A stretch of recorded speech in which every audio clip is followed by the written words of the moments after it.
Hi guys, welcome back to the vlog. This week we are looking at how to price your photography. Cue that intro.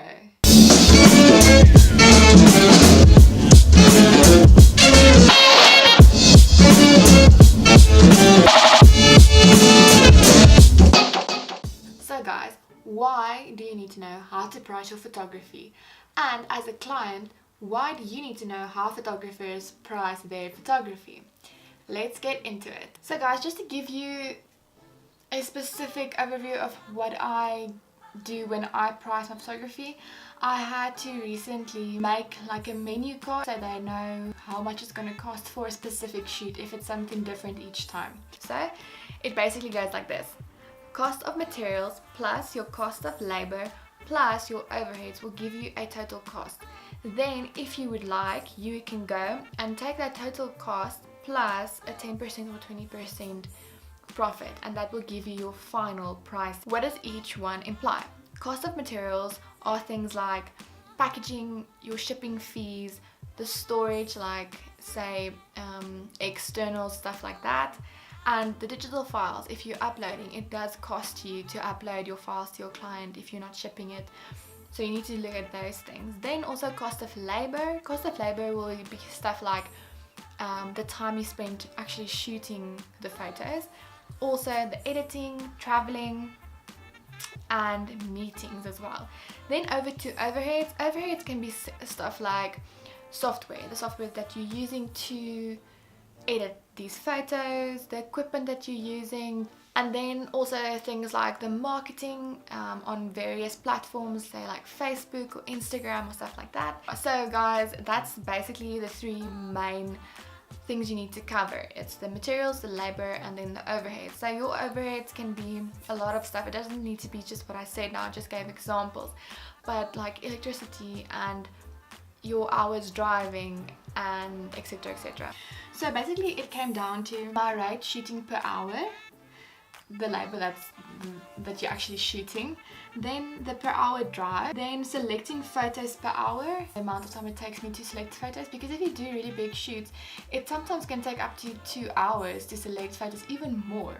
Then editing of itself. So I have two types of editing. I have a basic, just crop and quick clean and go, and then I have a more in-depth editing where I actually look at color grading, a lot of in-depth things, if they want a specific aesthetic, if they want to use a specific filter, etc, etc. Then looking at meetings, how long it takes me to have a meeting, because that's time you would have used for another client maybe, or to shoot something else. So I definitely work that in, so I charge per hour for meetings as well. Then looking at things that are a little bit outside of what you do on the day, things like delivery fees. If you have to ship the memory stick or a package over to the company, say you have some prints also included in the package.